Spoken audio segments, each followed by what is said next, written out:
Conciudadanos y conciudadanas, en esta semana se estrenó la serie Echo, que creo que va a pasar en el UCM sin pena ni gloria como una producción bastante meh. Pero una cosa que todos estábamos emocionados por ver, y si tú hiciste clic en este video es porque tú también lo estabas, y es porque querías ver al hombre sin miedo, al diablo de Hell's Kitchen, a Daredevil. Antes de empezar no olvides suscribirte, darle like, darle a esa campanita que me ayudas un montón. Hazlo, Daredevil te va a dejar como un Kingpin al final de la tercera temporada. Entonces en el video de hoy vamos a analizar a Daredevil en su condición como superhéroe, tanto en sus orígenes en los cómics como una de sus adaptaciones, una es mejor que la otra, y la teoría de por qué me parece tan genial este personaje. Así que comencemos. Hay que devolver el reloj 60 años cuando Daredevil hizo su primera aparición en Daredevil número 1, escrito por Stan Lee e ilustrado por Bill Everett. Que Bill Everett es conocido por crear el personaje de Namor, uno de los pocos personajes de Marvel de la era dorada de los cómics, es decir, de los años 30 y 40. Lo interesante es que el rey de los cómics, Jack Kirby,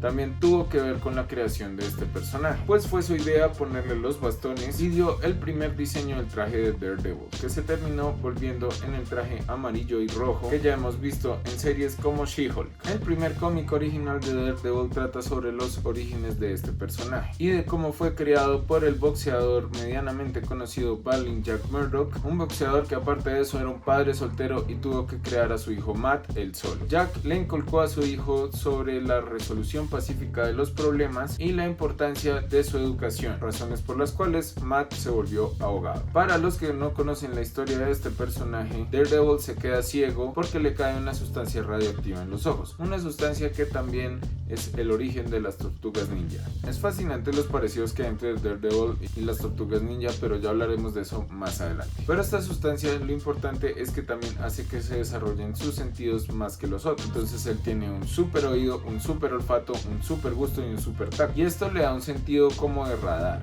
No solo esto le permite ver, entre comillas, lo que lo rodea, pero también es muy útil en su carrera como abogado porque él también puede percibir cuando alguien miente. Todo termina en que su padre Jack muere a manos de un gángster que apostó contra él en una pelea de boxeo. Entonces esto hace prometer a Matt que él va a crear una identidad separada que es la de Daredevil. Entonces Matt promete que él va a luchar por la justicia durante el día como abogado y en la noche, cuando la justicia falla, Daredevil va a pelear contra los criminales. En cuanto a los cómics, Daredevil nunca ha tenido un rol malo per se. Después de este primer número tenemos varias aventuras así como las de Spider-Man. Luego llegaron los años 70 con introducciones de personajes originales tales como Bullseye, uno de los archinémesis de Daredevil, pero lo que lo volvió increíblemente popular fue el autor Frank Miller, que fue el que introdujo mucho del lore que ahora conocemos, que es sinónimo con el personaje, como la introducción de Kingpin, que originalmente era un supervillano de Spider-Man, como el archinémesis de Daredevil, Elektra, la que es a veces y otras veces no su interés romántico, y el maestro de Matt Murdock,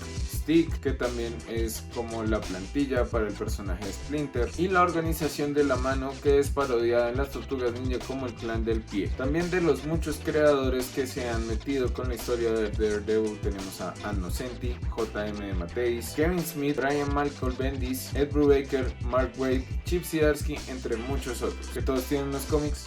Todos estos artistas hacen de este título uno de los mejores de Marvel. Pero ¿qué es lo que hace a Daredevil uno de los personajes más queridos de la Casa de las Ideas? Daredevil es un héroe muy fallido, no solo por su discapacidad visual, sino por todo lo que le ha pasado, la pérdida de sus seres queridos, lo que le ha pasado en su vida personal. Pero lo que lo hace uno de los personajes más relacionables de Marvel es su monólogo interno, que es lo que dice Kevin Smith, su introspección y el alma de este personaje. Las mejores historias de Daredevil muestran cómo Matt lidia con su identidad, su fe y si está haciendo o no lo correcto. También lidia con sus deseos. Por ejemplo, la historia que hizo a Daredevil, que es El hombre sin miedo, muestra a Matt cómo lucha contra su propio pasado, porque reimaginan al personaje de Balin Jack Murdock no como un padre amoroso, sino como un padre alcohólico abusivo. Y si bien no me gusta tanto este cambio, eso fue lo que cambió las razones originales de las cuales por qué Matt quería ser un abogado. Un tema muy común en Daredevil es que muchas veces Matt pierde,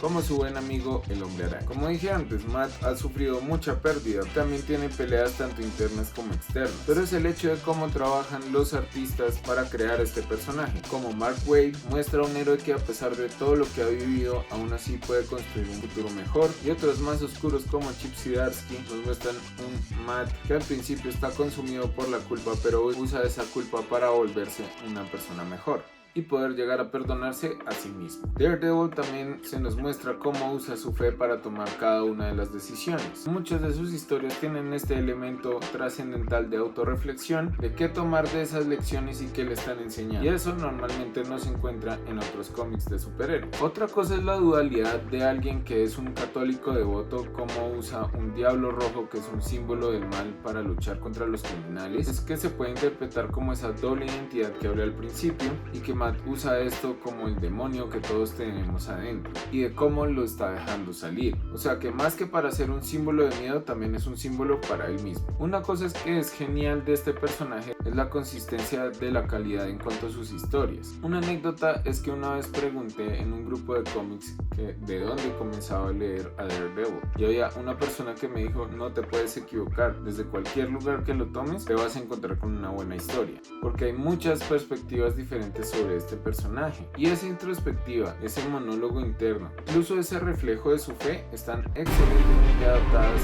en la serie de Netflix. Como mencioné, Daredevil era mi razón para ver Echo. Me emocioné mucho cuando lo anunciaron en She-Hulk, me emocioné mucho cuando anunciaron a Kingpin en Hawkeye, incluso me sorprendí cuando lo vi siendo el abogado de Peter Parker en No Way Home, y eso es porque esto es una de las mejores adaptaciones de cómics que existen, y con razón. Toma elementos de muchas de las cosas de Frank Miller, como El Hombre Sin Miedo, la saga de Elektra y Daredevil el Renacido, y algunos elementos del Diablo Guardián de Kevin Smith. Todo esto para hacer la versión definitiva del Hombre Sin Miedo. La serie también está hecha de una manera tan particular y tan cinemática que no podemos evitar engancharnos. Como dijo Mads Mikkelsen,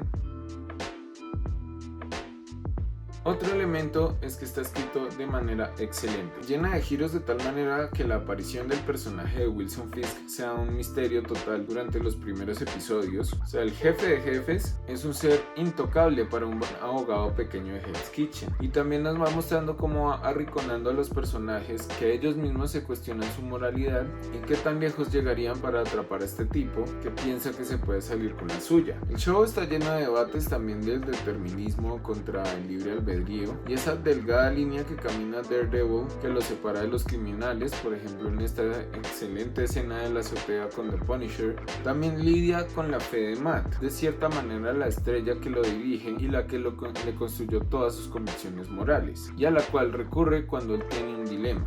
Y no es como si no eres religioso como Matt, no puedes distinguir lo correcto del incorrecto, pero algo que sí está implícito en el programa es que Matt usa una de las primeras enseñanzas del catolicismo, que es el perdón. Con esto puede perdonar a varios personajes durante la serie, o sea, puede llegar a perdonar incluso a The Punisher, porque él cree en la redención. Y otro elemento de esa fe de Matt es que él no logra concebir desvivir a sus enemigos, no porque sea un pecado, que bueno, lo es, sino porque él piensa que él destruiría su alma. Pero lo que hace a Matt diferente no es solo su creencia, sino también su creencia en la gente y en el sistema. Entonces todo eso es lo que compone al personaje de Daredevil. Y por el otro lado tenemos a Wilson Fisk, uno de los peores villanos que hemos visto en la televisión, porque Wilson Fisk no tiene este compás moral, lo dice muy claramente. Está escrito de tal manera que podamos entenderlo, mas no justificarlo, que podamos entender qué es lo que está tratando de hacer, e incluso de cómo se llega a enamorar de Vanessa.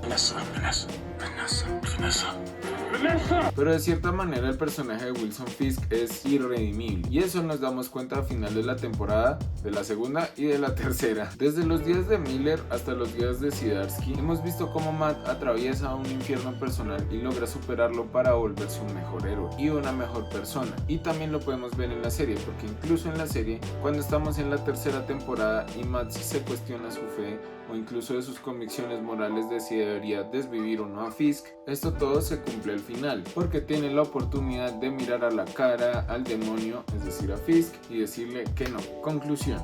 Hace poco comparé a Daredevil contra Spider-Man, pero solo que Spider-Man hay veces tiene como unas habilidades que Daredevil no lo tiene, y esto es lo que lo hace un poco más loable. Y es que Daredevil, a pesar de sus limitaciones, logra poder ser todo esto. Yo no soy ciego, yo no soy particularmente religioso y tampoco soy un abogado, pero digamos que Daredevil representa una cosa más primaria, que es el indomable espíritu humano. La responsabilidad y el heroísmo es lo que llevan a hacer a Daredevil estas cosas tan loables, tanto en su carrera como en su identidad secreta. Y como dijimos en un momento, es un superhéroe fallido, tiene sus demonios contra los cuales batallar, no siempre gana, pero de cierta manera es como la vida normal. Todos tenemos nuestros demonios y no siempre podemos ganar, y eso lo hace uno de los mejores héroes de Marvel y uno de mis superhéroes favoritos. Pero bueno, conciudadanos, hasta aquí el video de hoy. Yo fui Antonio for President y nos vemos en un próximo video. Bye.